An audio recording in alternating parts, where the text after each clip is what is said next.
Pensa só no nosso sistema digestivo como uma linha de montagem super complexa, né? Essencial para a nossa vida, processando tudo que a gente consome. Mas e se essa linha de produção simplesmente parasse? De repente, de forma catastrófica? Pois é, isso é uma falha crítica do sistema e é exatamente isso que a gente vai entender hoje. Olha, uma obstrução intestinal não é bem uma doença em si, mas sim o que acontece quando esse sistema falha. É uma emergência médica que exige ação, e ação rápida. Então, vamos juntos acompanhar essa jornada para entender como os médicos decifram os sinais de que esse caminho tão vital foi bloqueado. Essa história quase sempre começa da mesma forma, numa sala de emergência. Chega um paciente com sintomas muito intensos, e a equipe médica já começa a procurar por um padrão bem clássico. É um conjunto de 4 sinais principais que, quando aparecem juntos, praticamente gritam obstrução. E essa combinação é a chave de tudo. A dor em cólica é o som do intestino lutando, na raça, para empurrar o conteúdo através de um bloqueio. Como a passagem está fechada, tudo começa a voltar e é daí que vem os vômitos. O gás e o líquido que não passam se acumulam, causando aquele inchaço, a distensão. E por fim, se nada entra, nada sai. Juntos, esses 4 sinais não são só um alerta, são um verdadeiro alarme de emergência. Bom, com uma suspeita clínica tão forte, o próximo passo é bem literal. A gente precisa olhar para dentro do corpo. Os exames de imagem se tornam a ferramenta principal para confirmar que existe um bloqueio, encontrar onde ele está e, claro, entender a gravidade da situação. Pode até parecer uma tecnologia mais antiga, mas o raio-x de abdômen continua sendo uma ferramenta incrível e geralmente a primeira da lista. Pensa nele como um mapa do trânsito interno. Os médicos não estão procurando o bloqueio em si, mas os sinais do engarrafamento que ele causa. É o acúmulo de gás e de líquido que cria padrões bem específicos e que entrega o problema. Agora, olha que interessante como a imagem pode ser tão descritiva. O sinal do grão de café é exatamente o que o nome diz. É uma alça do intestino que fica tão grande, tão dilatada, que se dobra sobre si mesma, parecendo um grão de café gigante.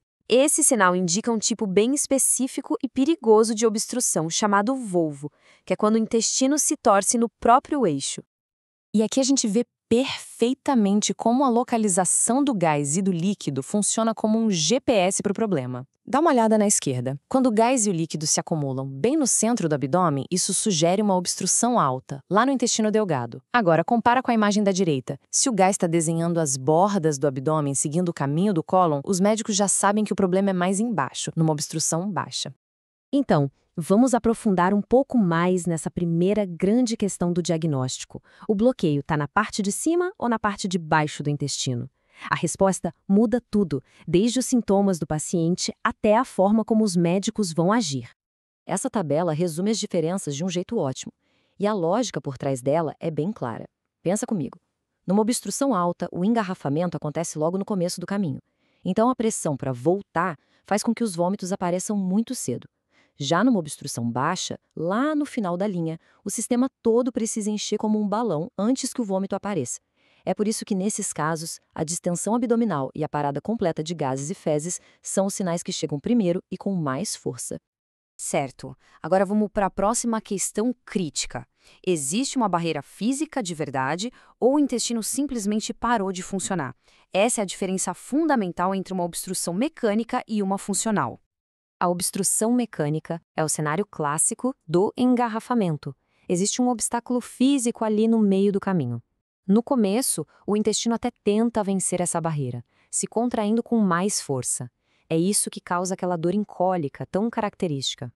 E as causas podem vir de todos os lados, né? De fora para dentro. E o mais curioso, talvez um pouco irônico, é que a causa número 1 em adultos são as aderências, ou seja, é um tecido de cicatrização, a prova de que o corpo se curou de uma cirurgia antiga, mas que agora pode formar umas faixas que prendem ou torcem o intestino, às vezes anos depois do procedimento original. Já o ilho funcional ou paralítico é uma história bem diferente. Aqui a estrada está livre, mas não tem carro se movendo. O músculo do intestino está paralisado, simplesmente parou de contrair. Isso acontece muito depois de grandes cirurgias no abdômen ou em pacientes muito doentes, com grandes desequilíbrios no corpo. E agora a gente chega na distinção mais crítica que um cirurgião precisa fazer. Uma obstrução simples, como o nome diz, só bloqueia o trânsito. Já uma obstrução estrangulada, como a gente vê aqui na direita, ela bloqueia o trânsito e o suprimento de sangue para aquela parte do intestino. Sem sangue, o tecido começa a morrer em questão de horas. Isso pode levar a uma perfuração, a uma infecção generalizada. É uma verdadeira corrida contra o tempo.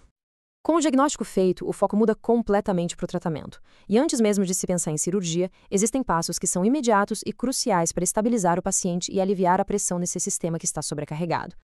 Esses são os 3 pilares do tratamento inicial, a equipe de resgate do corpo, digamos assim. Primeiro, muito soro na veia para combater a desidratação.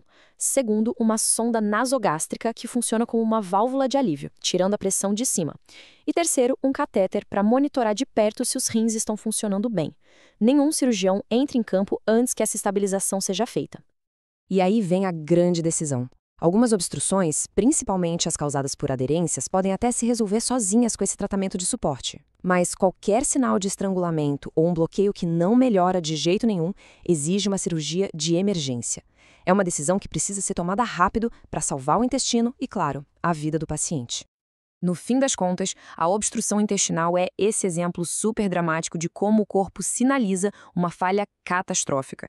Aqueles 4 sinais, dor, vômito, distensão e parada, não são só sintomas, eles são um sistema de alarme gritando por ajuda. A lição aqui vai além da medicina. A verdadeira questão é: será que a gente está ouvindo os sussurros do nosso corpo antes que eles precisem se tornar gritos de emergência?